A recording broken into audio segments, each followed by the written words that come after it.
Faith here with your welcome toast. It was Nubar Gulbenkian who said, the best number for a dinner party is 2, myself and a damn good head waiter. I got that sunshine in my pocket, got that good soul in my feet. I feel that hot blood in my body when it drops. It's great to have you joining the party on the Faith Middleton Food Schmooze, inviting you to eat, drink, and be merry with us. We're in our culinary studios at Gateway Community College in downtown New Haven, the Big G we call it. We have the use of 5 culinary education program kitchens that are staffed with everything you can imagine. Okay, here's what's coming up on the show before I introduce my treasured food buddies. We're going to talk about how to do fried oysters if you're gluten-free. So these work for everybody, whether you're gluten-free or not, but maybe a little less flour. Sometimes I wonder why we have flour at all. The other thing is that we want to get your take on where the best burgers are. And then our special guest is one of the most talented chefs I know in Connecticut. His name is Franco Camacho. You will know his name from Shell and Bones, from Geronimo in New Haven and Fairfield County, and from many restaurants before that, not only here but around the world. Okay, people, these are my buddies, my treasured food buddies, senior contributors Chris Prosperi and Mark Raymond. And Franco, as I mentioned, Robin Doyen-Aiken is the senior producer, and honestly, I don't even know if there's a better producer out there. She's so incredible. Hey, everybody. Hey. How we doing? Thank you. You're Hola. so welcome. Hola. So before we get going, Franco, it's so nice to have you back again. Pleasure to have you with you guys. Oh, thank you for the food you just cooked for us from all the restaurants. It was so astonishing. So we're going to talk to you about, I'm a little proud of my guacamole. This man, I don't know what he does to it, but I'm going to try and find out because it's so much better than mine. And then we're going to talk about all those other things that I mentioned. Also, I want to know from the chefs here, Chris and Franco and Mark, you had a restaurant.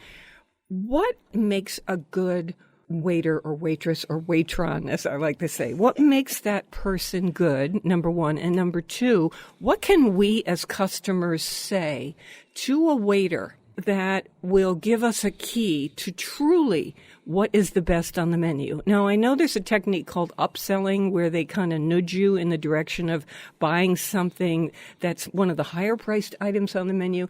That's not what I'm talking about. I'm talking about that the waiter understands this is about trust, and if you guide me well, not only am I going to be generous to you in the gratuity, but I'm going to respect this restaurant and I'm going to come back. Tell me, buddy, what is great on this menu? So I want to hear from these chefs on the show about how they feel about that. Can we start with this best burger idea? We're going to come back and do something wall to wall on burgers. And we'd like you on Facebook to tell us where you think the best burgers are. And we'll take anywhere in the country, but of course in our area, which is Connecticut, New York, Rhode Island, Massachusetts, that would be great.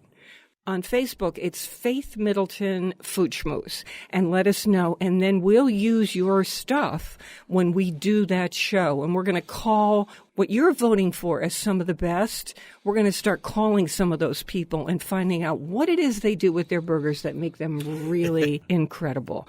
I, for instance, have an email from someone who's in Jupiter, Florida, who said Michael Jordan's restaurant in Jupiter, Florida has the best burger on the planet. Cool. It's called 1000 North. I'd like to go there before March. I am going, I know. I'm going to call up and find out what in the world is this burger made of. What are they doing? And we'll include vegan or vegetarian burgers if you have nominations for those. And we don't want it to be just, it's good for a vegetarian burger. We want a really good vegetarian burger. Yeah, there's some good ones out there now. Some of the commercial ones. But David Shank came out with the good Impossible Burger. So we offer that at the restaurant. Oh, do you? At the Challenge. And what do you think of it? It's great. It's weird, right? You but like isn't it, weird? Franco? I like it. I think weird. it's I like kind of it. weird. No, it's weird the fact that knowing that it's not meat, but it tastes like meat. It's crazy. Maybe we should do a throwdown. Maybe we should have a competition about. We did this once before. Who can make a really? Oh, we did it with yourself. Yeah. How would you make the veggie most burger. amazing veggie burger? You want to come back on the show, Franco? I would love to. You haven't even started on the show. Just so you challenge. just so you know, she won last time. But I paid them. It was the I paid them for it was some- the combination, if I remember please. right. All right. So when I'm home and I am constantly trying things, experimenting, making things for the show, this goes on every single day. Some of them get dumped out, and some I'll eat for dinner and think, oh, that's just okay. And some I'll think, this really works. So I got on this thing. How would I make fried oysters that were really good? Because, Franco, I went to the Norwalk Oyster Festival. Oh, yeah. And there was a booth, and the man was making butter in a pan, took the fresh oysters, and just put them in the pan with butter and fried them and then handed them to you on a platter. It was the most delicious fried oyster I've ever had. There was no flour. There was no anything. But it had a kind of a slight crust on it because of the butter, I guess. I don't know. It was so delicate and gorgeous. Well, the butter, if it's whole, is a milk solids in there that creates that burned milk crust in there. Yeah. I most certainly is that.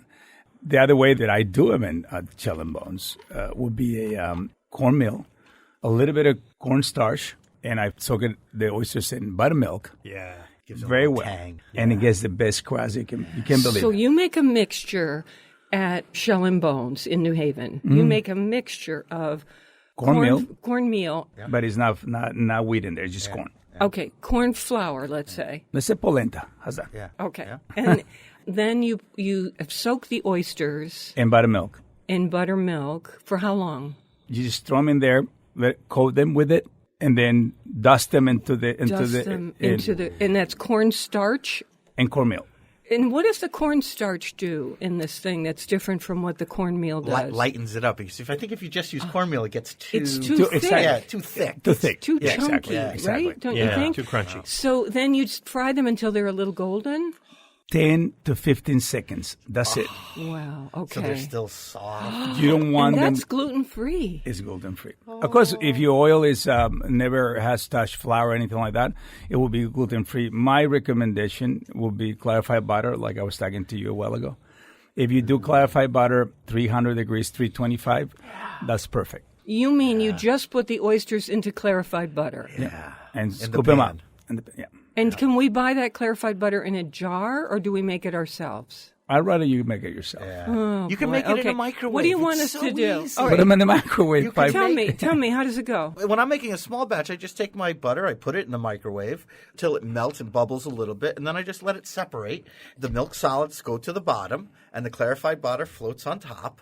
And then all you have to do is take it off the top, or if you have time, and this is what I like my guys to do, is they put it in the fridge, and then it solidifies, and then you can just take it out of the container, and that's your clarified butter, and you dump your milk solids out. It's milk and that's solids and water, so you take that out, and that's it. Then you have So clarified there's butter. something, Mark, about the clarified butter that brings out the flavor of an oyster like nothing else. Is that what you're saying? Absolutely. Oh my gosh. Oh, I got to do that. Oh, I have to gotta do do it. this. Anything. It's not just oysters, right? You fry anything in clarified butter, and it ups. It tastes better. It brings everything out, Do you agree with me that, this is just maybe my palate, but when I buy it in a jar off a shelf, and it's expensive, I just taste it and I think, this tastes kind of weird to me. It doesn't taste like butter. Does that happen to you? I think preservatives, right? For me, anything in a jar, it has something to preserve it. Yeah. Especially if you have fresh butter. Right. Yeah. We buy them in bulk for bread. And you clarify that, you can taste definitely the difference. Yeah. I'm telling you, just try it. If you are going to have salmon tonight for dinner or whatever, and we are so now trained to fry everything in olive oil or canola oil or whatever it is. Once, just try it. Clarify some butter, and whatever you were going to pan fry in a little bit of clarified butter and see the difference. You might think it's a little expensive, but once you get to 400 degrees is the burning point for clarified butter. But remember, we do burn butter for fish. Oh, yeah. Brown butter. Brown butter. That's not bad. Exactly. So you can use that for other things that will like that is related to what you can not waste it. Put it that way. Yeah. Put it that way. Brown butter. I could roll So- around in brown butter. It's my favorite thing.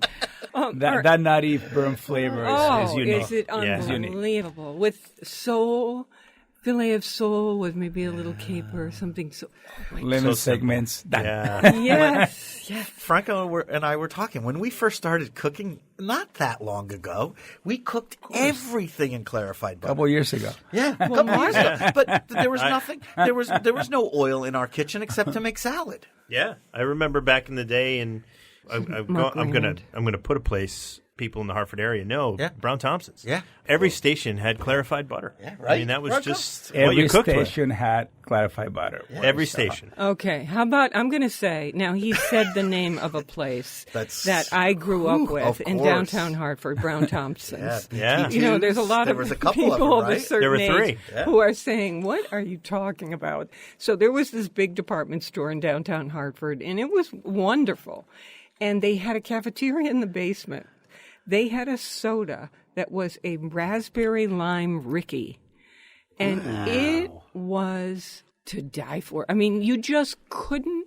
It's all you thought about when you were on your way to that cafeteria. Was it a soda fountain? I'm going to have. And it was in like a container. Wow! It was so absolutely delicious. When it was real soda, right? Yeah, Not, I mean, not kind of homemade, flavorings. kind Corn of- syrup. in Corn it. syrup. It and was real artificial- sugar. Yeah, real sugar. And probably real raspberries, because now you look on the ingredients like artificial raspberry flavoring and All right, so we could go off on a whole thing, couldn't we? soda. about- We could do a whole about show the on old soda. about the old days, but I want to get into, if you would all join me, Franco Camacho. If I hear that this guy is opening a restaurant or consulting with a restaurant, I will go there. There used to be a restaurant in New Haven called Roomba. Oh, yeah. And, I you know, it dream of had it. white curtains flowing and candles lit, and it was so chic. And you go I miss in, it. And we Oh, man, it was you the know what? place. it was Best Latin, and it was amazing. best restaurant bathrooms in the world. Do you remember?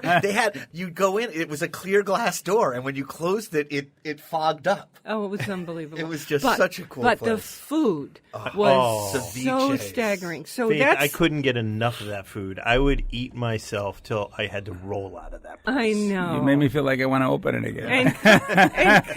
And So good. cocktails. The cocktails were fantastic. I don't mean just mojitos.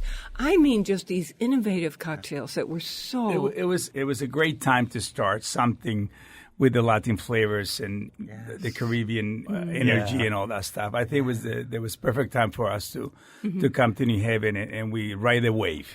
Put it that way. you We know? were just learning about Yucca, right? You know, then restaurants keep cycling. New Haven has the largest number of restaurants in the entire state of Connecticut and probably a lot of other places. So now Franco has moved on. And before that, he was, you know, doing stuff on the QE2, working in Maui. I mean, he's just done so many things. So right now he's at 3 places that I think are fantastic. Shell and Bones and Geronimo, 2 different restaurants in New Haven. And Geronimo, you would say would you say it's Southwest mixed with Latin, or how would you describe what Geronimo? It's Southwest cuisine. Just straight Southwest. Yeah, Okay. I'm trying to stay true to the concept. Like I try to stay true to the concept. And in Roomba, you don't want to confuse people. Fuse things Exactly. too much. Okay. But don't people say, I don't know what this is, but it's really delicious? I mean, do they? Or is it just the way that menus are? There's got to be a pork, there's got to be a beef, a chicken. Mostly is to cater to the people that eat that. But it's also brings a culture together. So you're going to flavor the traditional proteins Absolutely. in this Southwestern way. And it is amazing. The cocktails there are just terrific. The tequila. And thank you for bringing this for us, because this is really delicious. These Thank you. margaritas. No, but Geronimo has being from New Mexico, the cuisine that was started and expand from there. It has a lot of Mexican influence, Spaniards and the cowboys from Texas, and they brought the meat, they brought all this stuff. But mainly it was a vegetarian culture at one point. They sustained with corn. You're saying it's Spaniards and Mexicans? Yeah. I didn't know that. Mexican, Spaniards, and the cowboys from the United States, Wow. Texas. They brought the meats and all that. The settlers in Texas were from Germany in the 1830s, and they were the cattle people. So they introduced meat into all the chilies and all that stuff. And So they what had is the your chilies first, what's and then the what- meat. Great, good, Chris. What's your heritage? Ooh, I'm Besides being an American, I'm a guacamole. You're- It has avocado, onions, tomatoes. No, I'm a mix of a great heritage of food cooks and Latin American people, Spaniards, mother. Cubans, Mexicans. Yes. So I was born in Tijuana, Mexico. So I'm the northern Mexico. Yeah. I'm Baja Mex, as they call the cuisine over there. And I was exposed to a lot of things in the border. Yeah. And also growing up, my grandmother just introduced me to the plantains, the black beans, all the things that I felt that I had to do in Rumba when I opened it. I know. And as you go north, remember that corn wasn't available in the north. It was the Spanish Started by the down flour. there. Yeah. So we're going to go into our second half in just a minute, but I want to say something about what you just said, Franco. When we often think about black beans and rice, it seems so simple, and it can taste so simple. But when I have your food, when you do black beans or you do tacos, and we'll get into this, there's something about it where I think, wow, is this what Latin or Mexican food is all about? Because I've never had black beans like this. I want to know what it is you do to make them special. Because it's not just going to a cafeteria. I mean, God bless them. That's good too. Just plain black beans and rice. But there is something about the flavor that comes through. Absolutely. You start with mindfulness. You see your product and you start seeing what you're going to do with it. You don't throw things in there. You layer flavors. And the same recipe, Chris can tell you. We chefs, we see something, I understand it. And then you see the ingredients and you start with something, but you don't follow the rest of the ingredients because you tasting as you go. It's the way you build flavors. So I can have a pot of beans there and let it just do whatever is work. Are you making from scratch or? Scratch. From scratch. Okay. We soak the beans. So you boiled some beans. You've got black beans. Yeah. Yeah, but we put epazote, we put tomatoes, we put onions, we put garlic. While they're boiling? Yeah. And I put beer in mine sometimes. That's why your beans are so good. These ones, the Geronimo ones, had that influence from the north. Mexico is a different thing. You have pintos.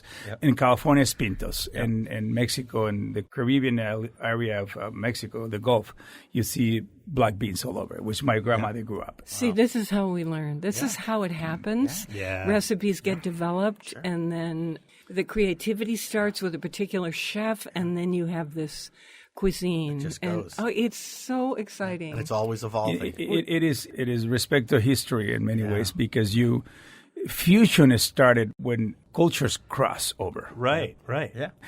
Spaniards come, they brought the chickens, the cows, the pigs, and all that. Yeah. We didn't have that. We had armadillos. We had wild game, turkeys and venison and all that. See? Doesn't this make you think about the Silk Road in China, where so many cultures crossed and traders were there and ingredients started to mix?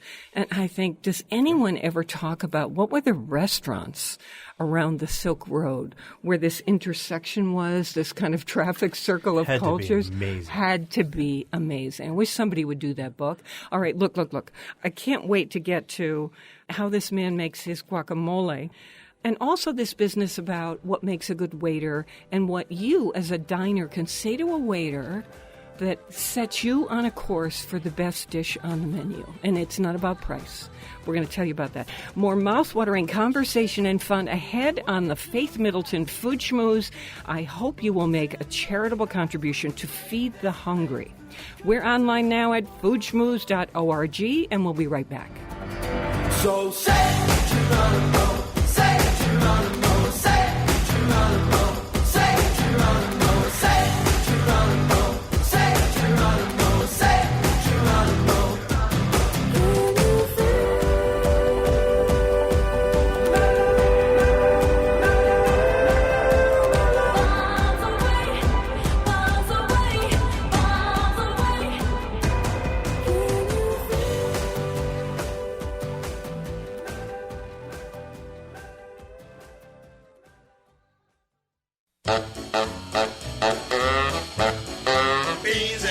cornbread. Beans and cornbread. Beans and cornbread. Beans and cornbread had a fight. Beans knocked cornbread out of sight. Cornbread said, now that's all right. Meet me on the corner tomorrow night. I'll be ready. I'll be ready tomorrow night. I'll be ready. I'll be ready tomorrow night. I'll be ready. I'll be ready tomorrow night. That's what Beans said to cornbread. I'm Faith Middleton. Sign up for our free podcast, a copy of the show. You can do that online if you've never done it before at foodschmooze.org, and you'll see sign up for the podcast. You do it once. It comes to you in your inbox, and you can listen on your schedule. This is how more and more people listen all the time now. They don't necessarily go by, it's live on the air right now. I mean, of course, we all do that to some extent, but it's the thing. So I'm with my treasured food buddies, Chris Prosperi, chef and co-owner of Metro Beast Restaurant in Simsbury, Connecticut. Winebroker Alex Province is a little bit ailing today, so he'll be with us next time. Our other winebroker, Mark Raymond, is here, and our special guest, Franco Camacho. You will know his restaurants by Shell and Bones in New Haven and Geronimo in two places, New Haven and Fairfield, Connecticut. The food is just unbelievable. Yeah. So he brought all of his food, but we all know his restaurants for a long time. You might remember him from Roomba in New Haven. Okay, here's the deal with guacamole. You know, I think I make a good guacamole, but then I just had Franco's guacamole, and I thought, man, what in the world? Creamy. Now, do you want to keep that a secret, or do you tell us what you put in there? It's the only secret that I have is no secrets. The secret of having a great guacamole is to drink a margarita before you make it.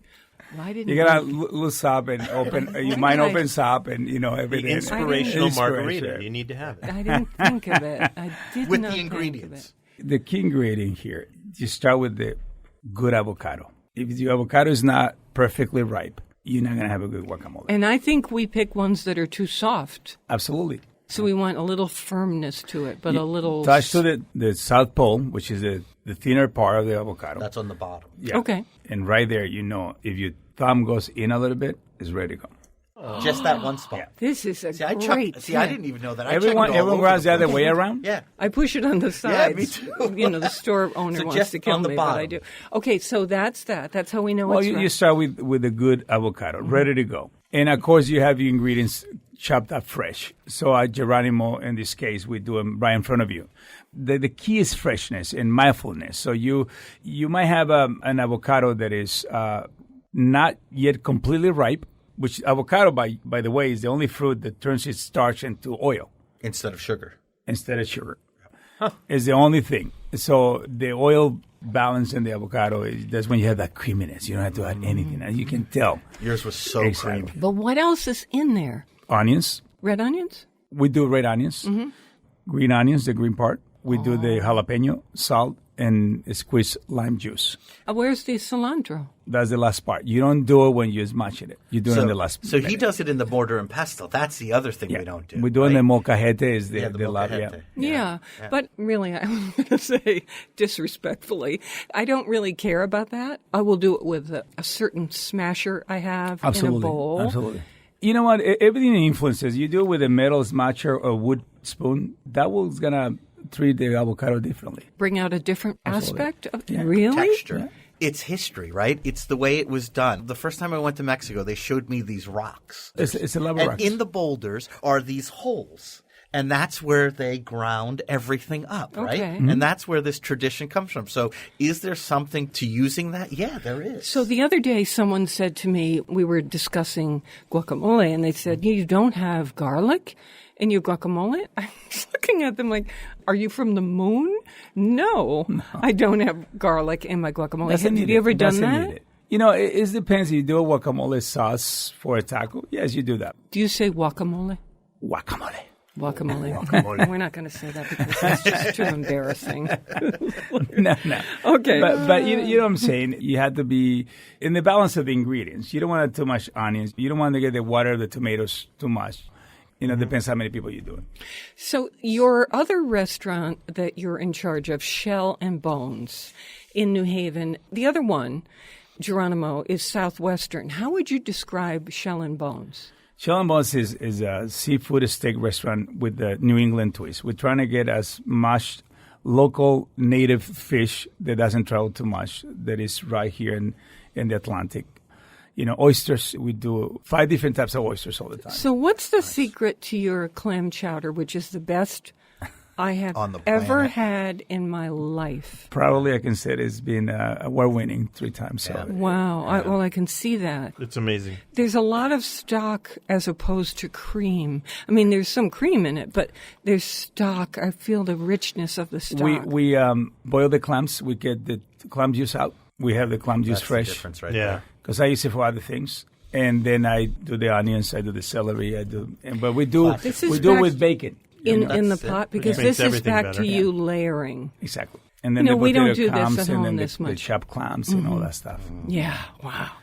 Yeah, Can there we- were chunks of clams. delicious clams in there that were perfectly tender. For this weather right firm. now, I can drink 2 Nothing's gallons right better. now. I know. So Robin Doyen Aiken is our senior producer.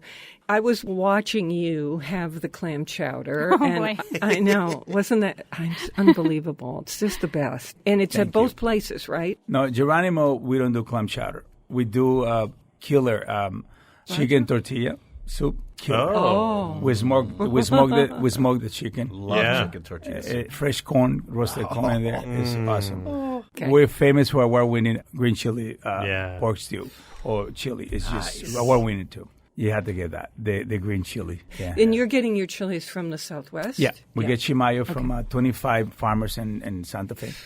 to get Don't it. we wish Alex was here? Because, he's in Arizona right now. He would have so been- he he would would have have been all been over, going yeah. crazy all over that. Robin, when you go into a restaurant, how do you figure out when it's a new place to you, what's the best dish on the menu? Do you have a technique? Do you have a trick? When I go into a restaurant for the first time, I walk around a little bit, and I actually, it's the visual equivalent of eavesdropping, because I will look and see what everyone is eating. You're one of those. Yes. And then I think, And I'm going to have that. yes. There's What are 6 they of those having? in the room. There have been times, I will tell you, where I've been in a restaurant, I've walked around, someone has caught me eyeballing, and they said, "Would you like a bite?" Oh, I had, Can I help you? yeah, and Would you you know, like to sit down with us? that's in the Midwest. well, of course, though, I said, actually, yes. And then I did end up getting roasted Brussels sprouts after that. They didn't give you a bite. You didn't? Did you take a bite from them? Listen, I'm a very friendly-looking woman.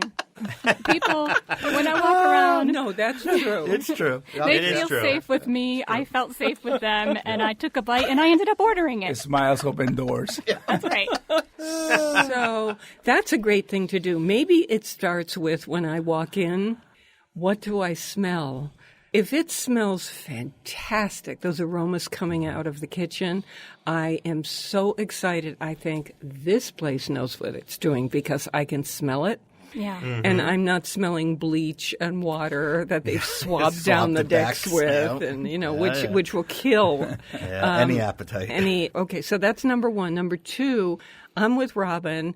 I start eyeballing. I'll interview people, stare at their food, and then three, what you say to the waiter. So I will say to a waiter, if there's one thing, and this is where I've never been before, if there's one thing and you took it off the menu, people would scream, they would call you, they would write to you.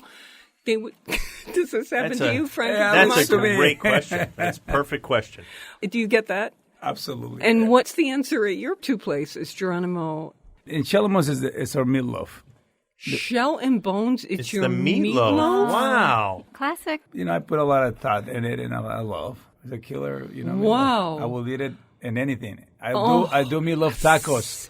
No, you don't. No. That's a great idea. I'm speechless. I'm rendered. I'm no words. I'm just See, thinking now of that's the one. possibilities. That's the one way I would probably eat meatloaf because I have an aversion to meatloaf growing up. But man, I'll tell you Really? what. On a taco? On a right, taco, wait. I'd probably do it. So Geronimo, what do they say? If you take this off, we'll kill you. The green chili. Yeah. Oh, really? Yeah. Okay, so It's a pozole, it's a hominy in there, it's pork, it's green chilies, hot peppers. this is getting us into what makes a great waiter. And I think everyone who eats out, you know when somebody's a good waiter. Mm-hmm. I just the other day had a woman who was addressing me in the most, and everyone, in the most adorable terms. She would say, sweetheart. It was like it's kind of a taco Mexican place.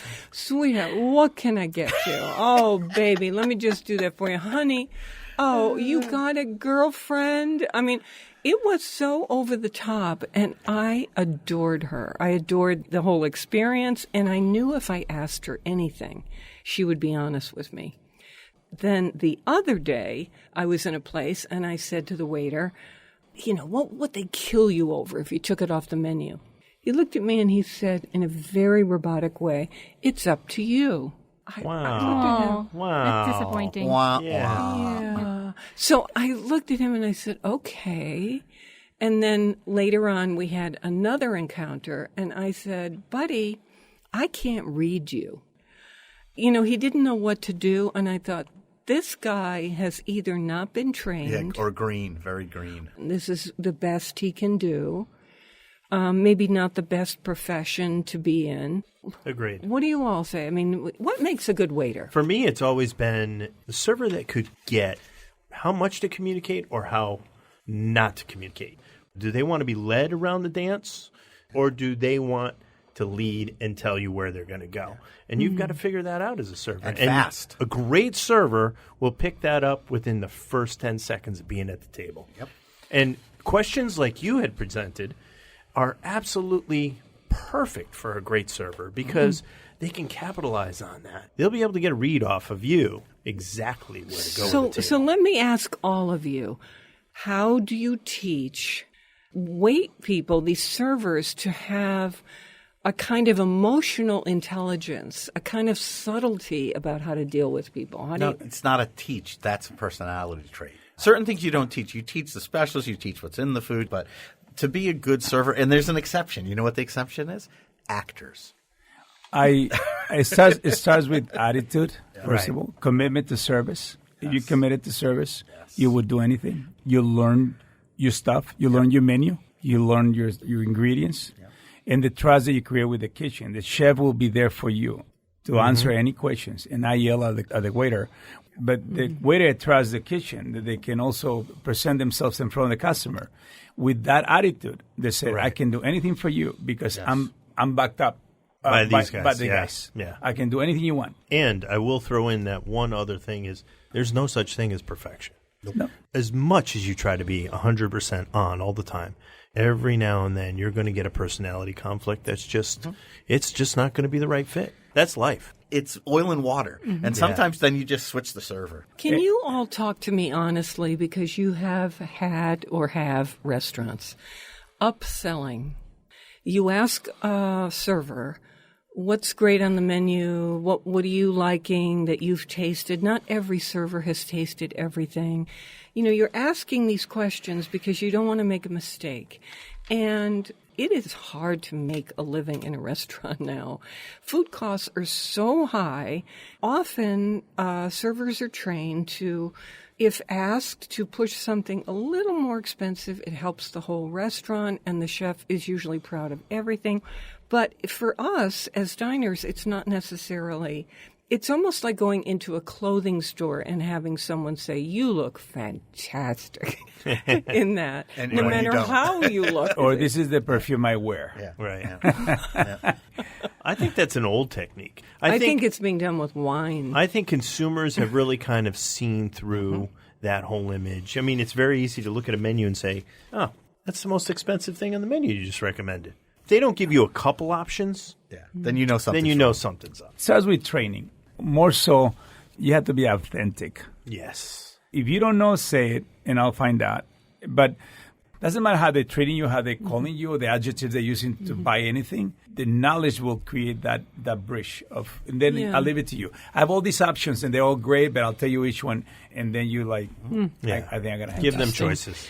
All right, we have so much more to talk with you about. Our special guest is Arturo Franco Camacho, and he is executive chef of Shell and Bones in New Haven and also Geronimo in New Haven and Fairfield, Connecticut.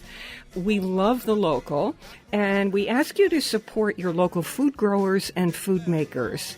You can get the podcast by going to foodschmooze.org, and we'll be right back with another segment. Don't go away. And the way she looked at me, man, I could clearly see that it wouldn't be very long. Guacamole, guacamole, guacamole, guacamole. We'd be making guacamole all night long. Guacamole, guacamole, guacamole, guacamole. We'd be making guacamole all night long.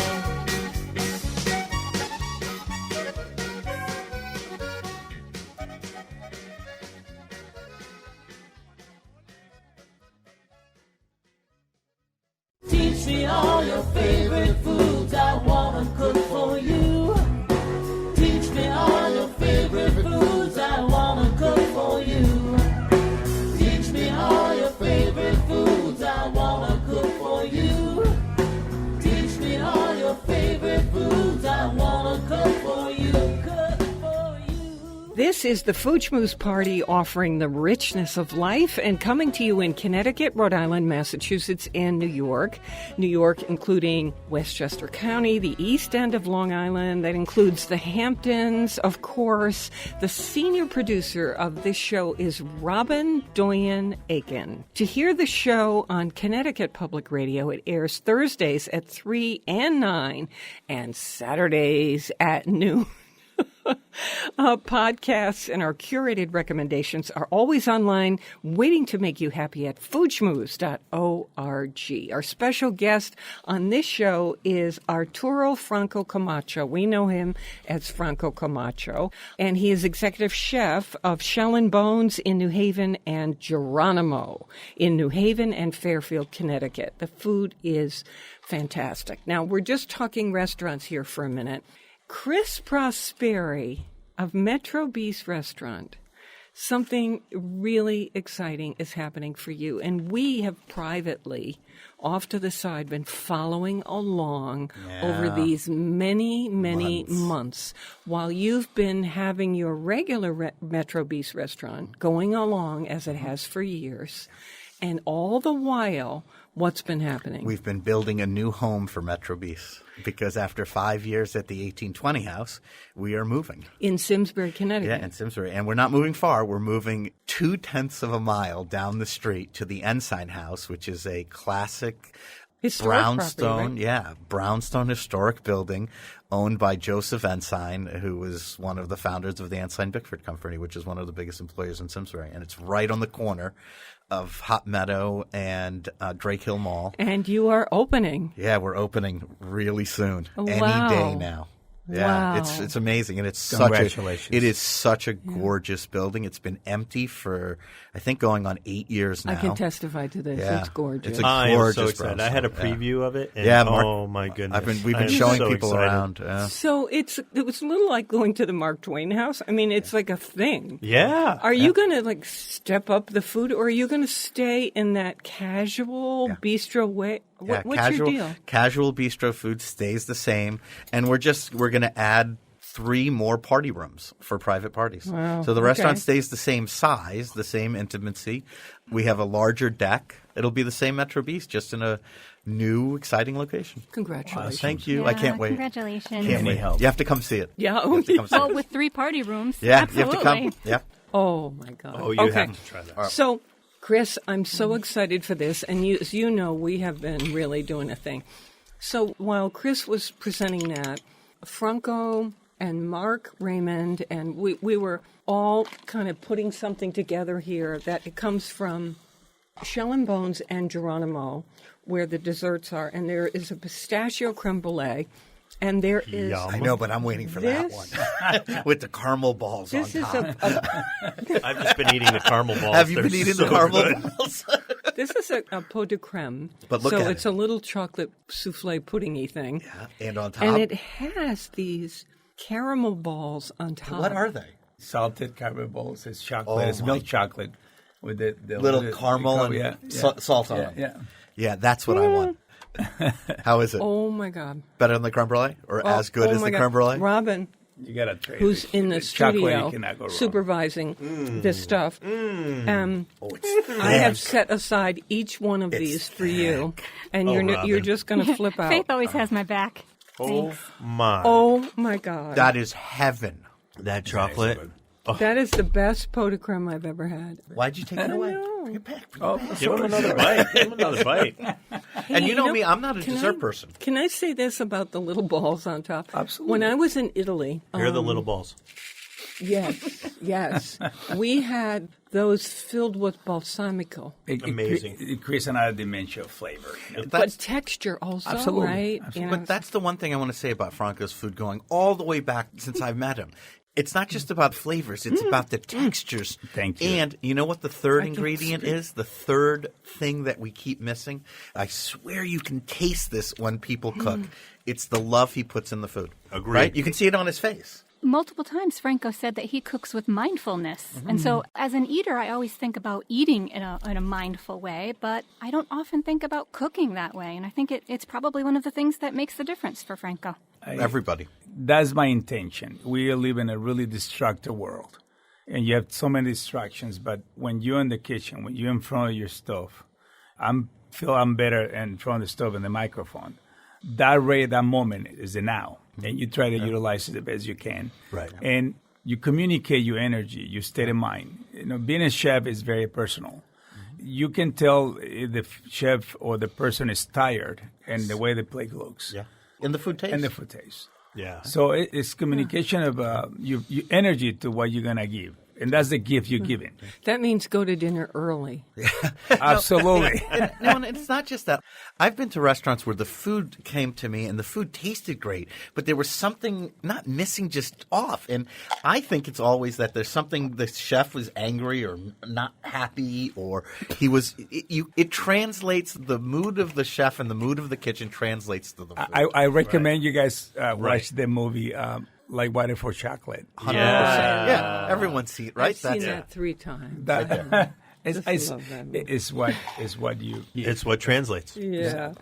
and why we like our mother's food more than yes. anyone else. Oh. Because she did it with love. She Right. want to nurture you. Yeah. Yeah. She didn't just cook for you to fill up. No. She was right there making sure that you had. 100%. Great point. And that is Great what we always gonna say. My mom's does things better than anyone else. Yeah. And And we can't even make the food of No, our mothers. We can't absolutely make them the not. same way because Absolutely. it wasn't made with that intent. absolutely. Yep. And that's the missing ingredient. And you said the right word. It's what is your intention? What is your intention? Yeah. And that Exactly. translates in the food. So if the chef is angry, in a bad mood, or the kitchen's tense, that translates into the food. I know that sounds kind of like hippie-ish, trippy kind of thing, but it really does. Oh, it does. And that's There's a why. connection. And going back to the waiter or the waitress, if the kitchen is yelling, circus back there. Yeah, out of balance. Exactly. It does. It translates into the front of the house too. Absolutely. You can go into some kitchens and there's a rule or an ethic of silence. And so they're all working in silence. I don't know if that's any better. I don't know. I think the communication has to be there. It's more so is the again mindfulness win service. We're gonna cook for people. Get ready. I only want to heard yes chef or we chef. Yeah. That's it. That's it. It's no argument. The customer's there for to eat, and we got to provide. And the answer is yes. No problem. This is really a story of, is somebody going to come back? Are they going to Such recommend a it? I'm sorry to delicate- interrupt. Are they going to recommend it to other people? No, please. I mean, yeah, it's great to have one person come back, but what about recommending it to other people? Word of mouth is the number That's one. how But it's actually the sentiment that you're putting in your trade. Yeah. It's another dish in shell and bones. Everyone's I took out at the menu, cod chowder. It's a chowder, but it's with cod and clams, and throw the onions, the leeks, the corn, the potatoes, and you build the dish. And the guy saw me, and I was washing my car. And he actually wanted, I came for the cod chowder. I had it on the menu. I said, I'll make it for you. I made it, and I went and, sent it. He was so appreciative. I was in the car wash. The guy said to me, I was in your restaurant the other day. Thank you for making that cod chowder for me. See? I went just for that. And it was my birthday, and you made my night. Yeah. You never know. That's priceless. You love doing it. We talk about what makes a great server. Well, that's what makes a great customer. Yeah. They come back with such appreciation. That's perfect. Any relationship is giving and taking. Yes. Yeah. Anything in life. And you don't give anything to your customer to come back, they're not going to come back. No. No, That's it's it. so true. Wow, this has been, for me, fascinating because you're all in that world. And to hear you describe it from your side, I've tried a little bit to do it from a customer side. To hear that exchange has been just amazing. It's not easy, but in the moment of the rush, when you extend yourself for someone, it's no sacrifice. No. It's a gift that you're giving. Gift, yeah. And it puts you in a place in your mind, in yourself, that is indescribable. Well, wait a minute. How do you see it as a gift if you don't know? You can't see my face. You're in that place by yourself and with your crew. How does that gift giving happen? Experience give you intuition. And you got to trust that. When I walk in the room, I know who's not having a good time in the food. Sometimes I go out there and I hope you enjoy your meal. And someone said to me once, what about if I tell you not? That's why I'm here. And I was just kidding. But when you get out of the kitchen, it could be good or bad. Right. But you got to be ready to receive respond. or to receive criticism because, it's very personal. Yeah. This is like anybody making something, whether it is a painting, a sculpture, a piece of music. Yes. Yeah. There's going to be a reaction. It's personal, what you've extended as a kind of gift and expression. And then the other half is that people will respond, and you don't know what you're going to get. Well, it's a form of art that is edible, and it's going to change constantly. The recipe can tell you this, but you're dealing with fresh produce. The asparagus from today, they're not going to taste the same like the ones you're going to get next week. And the customer, sometimes our best experiences that our guests can have is when something went wrong and how we deal with it, right? We had a guest where they weren't happy with what we served them. I went up personally, talked to them. Then I went down, personally made their meal, brought it back to them. And that couple became one of our best customers because of that moment. The worst scenarios, when you have a problem with someone and you own it and you try to fix it, they can become the best relationships you ever had in your life. Yeah. So let's say you encounter someone in the dining room who says, I'm not happy. I would say that you invited them humbly to come back and give you another opportunity. Let them know that they're welcome back, and I'll personally take care of your table. How do you folks not take this personally? It's a maturity that you have about understanding what you're doing and a humility of understanding that you're in a business not just to serve people, but to give people an experience.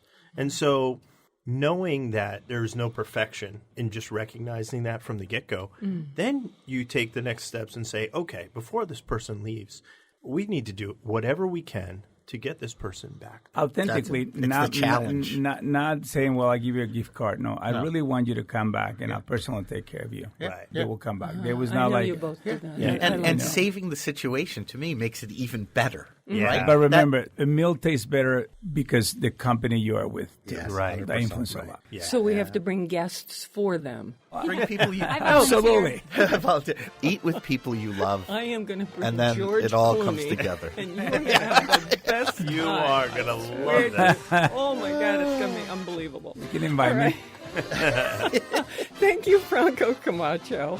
We are on Connecticut Public Radio, Thursdays at 3 and 9 p.m., and Saturdays at noon. Weekdays, listen for my 60-second food schmoozes and never eat more than you can lift. In New Haven, I'm Faith Middleton.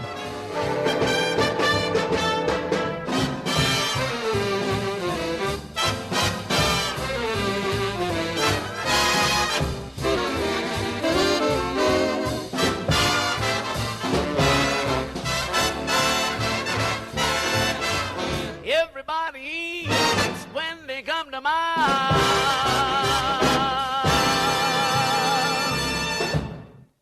Hey, don't want the party to end? Well, neither do we. Talk with us anytime online at foodschmooze.org.